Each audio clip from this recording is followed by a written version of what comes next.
You're listening to ESPN 1000 at ESPNChicago.com. Jonathan Hood with you.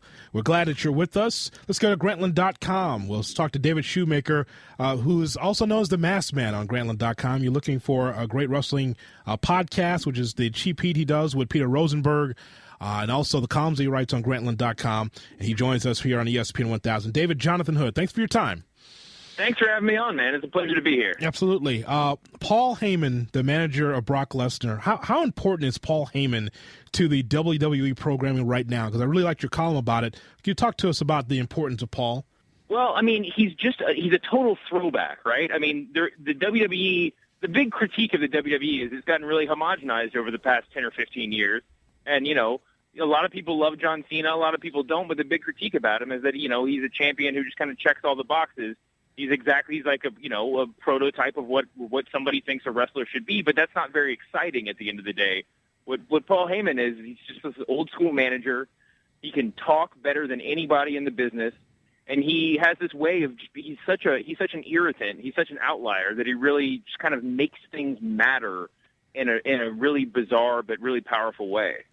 You know, David, Heyman is a great mouthpiece. It just seems to me that wrestling got away from managers, and it's just a no-brainer that wrestling needs managers to enhance talent. I mean, why did the business get away from that? Because it just seems such a no-brainer. Yeah, I mean, I think at the end of the day, it's just Vince McMahon or whoever's calling the shots at WWE is deciding that they want a roster full of, you know, Muhammad Ali's or, you know, a roster full of Hulk Hogan's, guys who can talk for themselves and go out and wrestle for themselves and do the whole thing. But I think what they're missing is that what really made, you know, the wrestling world vital back in the 80s was there was a whole variety. You know, there were the guys who could do the total package, you know, the sort of you know, 5-star athletes and talkers, but there were other guys who were just, you know, ominous villains who, you know, had a guy to talk for them. And that is just as powerful in its own way as having, you know, like the Muhammad Ali character, like I said before. You know, you knew that there was a problem or the business was changing with the original, with the new ECW, the WWE ECW. And do you remember watching that and then seeing Sabu do his own promo? And I said, oh, my God. Oh, yeah. No, there's nobody to talk for him. And he's staring blindly into the camera and just like, oh, no, this is not the character. You're getting away from who he really is, the mysterious Sabu, and he has to talk for himself. It was like, oh, my God, it's so bad. Well, you know, it's really interesting, and it says a lot about Heyman, too. When he you know, kind of created ECW, he was famous for being able to put guys in positions to succeed. And when he was working for WWE, I mean, he was in charge of that ECW program for a while, but he was working under their guidelines. And he's not as good a writer. I mean, he's a wonderful speaker, and I'm sure, like, you know, pen on paper, he's brilliant. But he's just not as good of, you know, just like a you know, member of the writing team as he is a kind of guy behind the scenes. Mm-hmm. And when he was running ECW and he was totally in charge and he was trying to figure out ways to make, you know, guys into stars who weren't total packages, it was brilliant. And then when he's working under the strictures of WWE, you can really see, you know, that the guys that he made stars weren't necessarily stars in the same way that WWE was looking for. David Shoemaker from Grantland.com, the Masked Man, with us on ESPN 1000 and ESPNChicago.com. Check out the Cheap Heat podcast with Peter Rosenberg. It's always great to listen to those guys go back and forth about the business. I think the slow unveiling of Sting is cool. I remember watching him in 1986 when he's with UWF, when he worked for Bill Watts. You know, this should have been 10 years ago, but I'm sure he had his reasons why he didn't want to work for Vince McMahon. But if you were doing the fantasy booking, who would be Sting's ideal opponent for WrestleMania 31 if he's interested? Well, you know, everybody wants to see Sting versus Undertaker, and I'm one of the kind of dissenting voices on this. I would love to see that match, don't get me wrong, but if both of those guys have one match left, I would kind of see him rather work against, you know, someone like Daniel Bryan who can really get the best match out of one of them. Mm-hmm. You know, so there's a lot of different options on the roster right now. I kind of think that, you know, I talked to Sting last week. I interviewed him on Grantland, and he says that he has one more match and he hopes it's Taker. I personally think that he's probably got more than one match in him, and if they bring him back, it'll probably be for a brief run that'll end up with a big build to WrestleMania. I'm not, the more I think about Undertaker versus Sting, I don't hate it. I think I would actually get really excited about it leading up to it. But I think that, there are probably better uses of both of their talents at this point. But another thing that I talked to him about was that, he said that he kind of, hindsight's 20/20, but he kind of wishes he would have come to WWE sooner. And I think that, we can all agree on that. Yeah. I mean, just from the video game commercial with the orchestra and the big drums there, and the way he looks back, I go, that's the marketing that he's been missing for years. It was as if Ric Flair never came to the WWE in the early 90s, and he was just always a WCW NWA guy, it would be that kind of incompletion for his career, for Ric Flair's career, from never to be in the WWE. Same thing with Sting. Just from that one commercial, it just shows you that the marketing would have been terrific for Sting, say 10, 15 years ago. It would have been unbelievable. Yeah, it's true. I mean, the thing about Sting is that when you see that commercial, you realize that he was a WWE guy all along, sort of. He just happened to be in the NWA. I mean, he was always... You go back and watch now on the WWE Network, you can watch all these old WCW pay-per-views, and he's like the one cartoon superhero in kind of a sea of old-school Southern pot-bellied guys, who I love, by the way, don't get me wrong.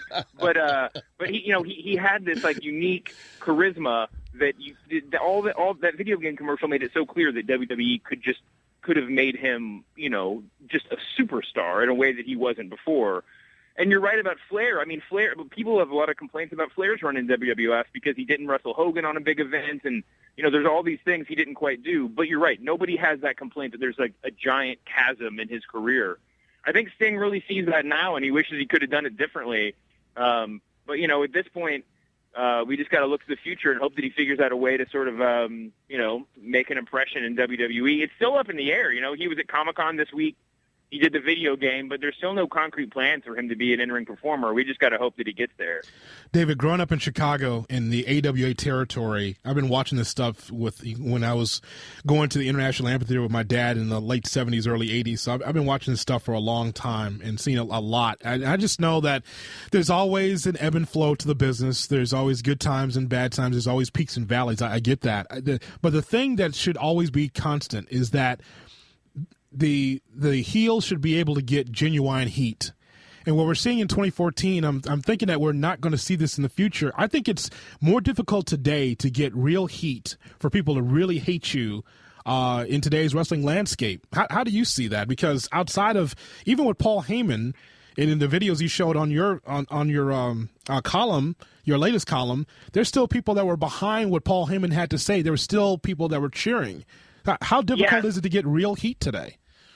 Well, the great example is when Paul Heyman and CM Punk were working together, and they were both villains, and you would see the fans sort of give them a like they would boo them in a very sort of like self-aware way, like, you guys are being villains, we respect you, and so we will boo. But they weren't like getting real heat like you were talking about guys in the old AWA. I mean, those guys could get crazy heat. They got bottles thrown at them and stuff. Mm-hmm. So, I mean, the only way now is because all the fans read the internet, like everybody's plugged into what's going on in and out of the ring, and the only way you can really get heat is to do something like Triple H really brilliantly did over the past year by, like, burying Daniel Bryan and making it seem like he really didn't want, like, the characters were saying he didn't want him to be the champion, but all of the fans thought that secretly behind the scenes also they didn't want him to be champion, and that is the way you get heat. Now, they were doing that really deliberately. It's still up in the air as to what point they decided to put the belts on Bryan. But, I remember I was here at the Barclays Center in Brooklyn seeing a show right before WrestleMania that Daniel Bryan didn't even come out. And he was backstage and apparently said to somebody back there, it's best that I don't go out because that's the way to keep the fans booing Triple H. Mm-hmm. Just to make them mad is the only way to get heat anymore. And you saw this on Monday where Triple H just comes out to start the show and makes fun of internet fans. That's like basically his whole purpose, and that's the only way you can really get heat now. The problem is at some point people are going to start respecting him for doing that, and they're not going to boo anymore. So I don't know what the next level is. I think your explanation about John Cena was terrific in your last podcast with Rosenberg, because what you're saying is that the smart wrestling fan does not like Vince McMahon's view of sports entertainment or what a sports entertainer is supposed to look like. I think that was brilliant on your part, because it makes me wonder, like, if Hulk Hogan was wrestling today in 2014, or Bob Backlund or the Ultimate Warrior, guys that were squeaky clean baby faces, would they get 100% support? And I'm thinking they probably wouldn't. Oh, no, absolutely not. I mean, it's impossible to imagine, to really, do the counterfactual or read back into history. But, yeah, I mean, listen, if Hulk Hogan were around today, he would be getting the Hogan Sucks chance just like Cena gets. I mean, it's undeniable. I mean, part of that is just that fans like to be contrary. But part of it's just that we don't like to be spoon-fed, And it's not a knock on Vince. I mean, listen, I say it over and over again. I wouldn't have the job I have writing about wrestling. I wouldn't be a fan anymore if it weren't for him. I mean, he made wrestling as we know it today. But it is a sort of, you do start to see a sort of repetition of types and of one person's ideas and values repeated on the screen, and it gets kind of old after a while. I think with Triple H taking some power, we've definitely seen a more sort of varied approach to what a superstar looks like and what storytelling is. But yeah, I mean, nobody hates John Cena. He's a great wrestler. He's a great character. He works really hard, and I think most fans respect him. But they boo him because he's sort of representative, like what you were saying, of something else. Again, it's Grantland.com. Find David Shoemaker there on Grantland.com, and also listen to the Cheap Heat podcast with Peter Rosenberg. It's excellent. Masked Man, I'm glad you spent some time, man. Let's talk again real soon. Yeah, absolutely, man. I'd love to. David Shoemaker from Grantland.com with me, Jonathan Hood, right here on ESPN 1000.